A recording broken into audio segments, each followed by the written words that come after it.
Hi and welcome back to my channel. We all like buying books. Whether it's going to a thrift store, trying to find the ultimate treasure, or it's sitting behind your desk clinically browsing the internet for good books to read. Since it feels so good, I've never really stopped buying books. And in May this year, I had my birthday, I was gifted books, I gifted myself books, I bought many books at thrift stores, I received books from relatives. It all got a bit much. At some point I felt like I was making too many book haul videos, which can be fun but not too many of them. My shelves were filling up and I thought that something had to be done. I didn't want to be that book buying person. It's nothing wrong with that, but as a person that haven't read that much before, I gathered that it's not that useful only buying books. I have to focus on reading them. Not buying books would maybe be a solution for that. Because all the time I spent looking for new books, I spent not reading, and that just felt wrong. In addition to this, the more books I have, the more difficult it actually is to choose one to read. So if I have 4 books, I have 4 choices. And now that I have maybe about 200-300, you get my point. So these are the reasons why I decided to go on a book buying ban, and I have been on this book buying ban for 3 months, and in this video I'm going to explain what happened. I mainly had 2 expectations before I started this ban. The first one is that I thought I would struggle to do it, and the second one is that I thought I would be miserable. Again, because looking at books is fun. The reality was a bit different. First of all, this was way too easy. After a couple of weeks, I didn't think about going to bookstores at all. I think there are 2 explanations for this. The first one is that it can be a bit stressful book shopping because I often just fill up my basket and then afterwards I have to empty it because I can't buy all of the books, which ties in with explanation number 2.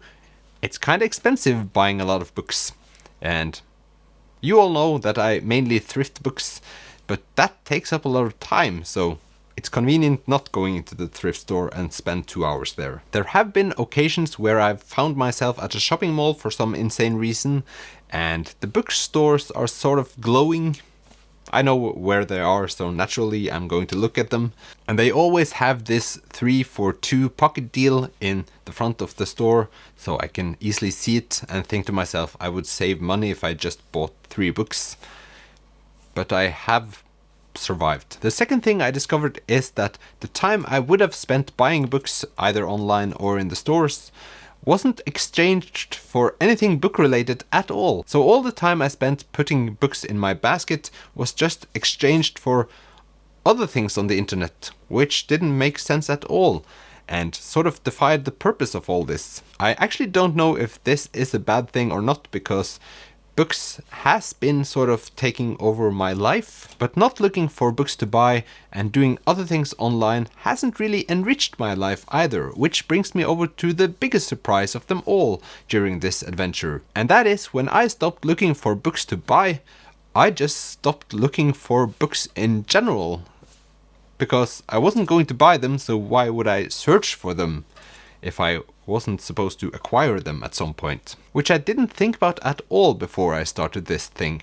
In my last video I sort of described a bit of a reading rut, and it wasn't until a couple of days ago that I realized that it's because I haven't been looking for new books. All time I've spent reading these 3 months have been books already in my shelf that I knew from before. I knew what I could expect, or at least to some degree, but I didn't really read book reviews on Instagram or watch that many booktube videos about new books or other books that I hadn't been reading before, and I lost my spark. And it still surprises me a bit that I didn't realize that not looking for books to buy was a big part of that reason. Who knew that people getting excited over a new book could also make you excited? So this week I've already visited a bookstore again, and it felt great. I didn't buy anything, but that didn't matter. I could go there and browse books, talk to the people in the store, and get a bit excited again. My conclusion to this is that buying books for me might not be a motivation, but rather inspiration. And it gets me searching for books to read and trying to get new input. And I think we all kinda need that sometimes. Or often. It depends. But I have to also mention some of the positives about doing this. First of all, I've read more of my books than I had before, so a bigger portion of these books I've actually read. And when people come visiting, they'll say, "You haven't really read all of these," and I can point to my shelf and say, "Well, I've read these," which is always great. I've still got more unread than read books in my shelves, but that's another video. Also, I'm more familiar with the books I have in my shelf. I get time to reflect on which books I might get rid of and which ones I might want to read soon.